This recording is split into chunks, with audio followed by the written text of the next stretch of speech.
ভাই আমার ছেলেটার হার্ট ব্লক হয়ে গেছে, ইন্ডিয়া এনে দিতে হবে, বড় ডাক্তার দেখাতে ভাই, কিছু সাহায্য দেন। কি ফেরা আব্বা তুমি? কি রে, এটা তোর আব্বা? হ্যাঁ। তো তোর এত বড় সমস্যা কই তুই একবারও বললি না তো আমার? কই দেখি তোর কোন জায়গায় হাত বলা? আরে আরে আরে না রাখ আব্বা, তুমি এসব কি শুরু করিসাও? এই কি শুরু করতিস মানে? তুই যে বললি দুদিনের মধ্যে তো ফর্ম ফিল আপের জন্য 10,000 টাকা লাগবে, তা আমি কি চুরি করতে যাও? আমার একটা মান সম্মান আছে না? এই তো শর্টকাটে এই পথটা বেছে নিলাম। কি রে, ঘটনা কি? ফর্ম ফিল আপের জন্য 10,000 টাকা লাগবে, সমস্যা কি?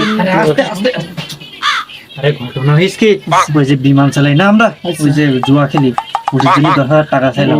আমি আবার স্কুল যাই নাই, তাই এই তুই বাড়ি যা, এদিক ঘোরাঘুরি করিস নি, আমি বাকি টাকা তুলে নিয়ে আসছি। ছেলে ফিলে লেখাপড়া শিখে দিয়ে আমার আর কত কি করতে হবে। আব্বা যাও যাও, আমি আসতেছি, যাও। কি রে, তুই এত কিছু নামি গেলি? তোর বাপের দিয়ে তুই এইগুলো করাচ্ছিস, এটা কি তোর ঠিক হচ্ছে? জুয়া খেলার জন্য তুই বাপের ভিক্ষা করাচ্ছিস? সি সি সি, এটা আমি বিশ্বাস করিনি যে তুই এরকম কাজ করবি।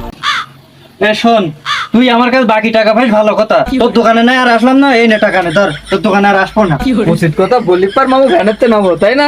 আল্লাহ, আমার টাকাটা আদায় হয়েছে, এটাই আমার এনাফ। তুই যা পারিস তাই করবি, যা।